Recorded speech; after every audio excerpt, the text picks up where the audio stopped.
Friends అందరికీ నమస్కారం అండి. ఇప్పుడే అందిన వార్త, ఇక విమానం ముఖ్యంగా కుప్పకూలిందనమాట. స్పాట్లోనే మృతి అంటూ లేటెస్ట్ అప్డేట్ అయితే రావడం జరిగిందండి. ఆ వివరాలు ఏంటనేది కూడా వీడియోలో తెలుసుకునే ప్రయత్నం చేద్దామండి. వీడియోని చివరి వరకు చూడండి, అర్థమవుతుంది. మరోసారి ఛానల్ ఇస్తే తప్పకుండా సబ్స్క్రైబ్ చేసుకోండి. చూస్తున్నారు కానీ లైక్ చేయడం మర్చిపోతున్నారు అనమాట. వెంటనే లైక్ చేయండి. వివరాలకి అయితే వెళ్ళిపోదామండి.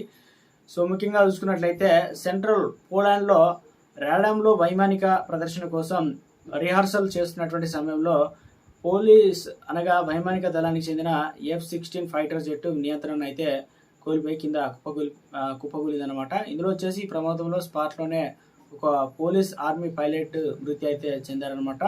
ఇక విమానంలో రన్వేపై కుప్పకూలిపోయి దెబ్బతిందని తెలుస్తుంది. అయితే ప్రమాదానికి గల కారణాలు ఇంకా తెలియాల్సి అయితే ఉంది. ప్రమాదానికి గురైన విమానం పుహంజు సమీపంలో 31 టాక్టికల్ ఎయిర్ బేస్ చెందినటువంటి ప్రమాదం ఘటన పక్కన ఉన్నవారు ఎవరు గాయపడలేదని సాయుధ దళాలు జనరల్ కమాండర్ తెలిపిందనమాట. అదేవిధంగా పైలట్ కాపాడేందుకు ప్రయత్నం చేసినప్పటికీ అతను మృతి చెందినట్లు ఇక సాయుధ దళాలు జనరల్ కమాండర్లు అయితే వెల్లడించడం అయితే జరిగిందనమాట. సో ఇక మరింత వివరాలు అయితే ప్రమాదానికి గల కారణాలు తెలియాల్సి అయితే ఉందన్నమాట.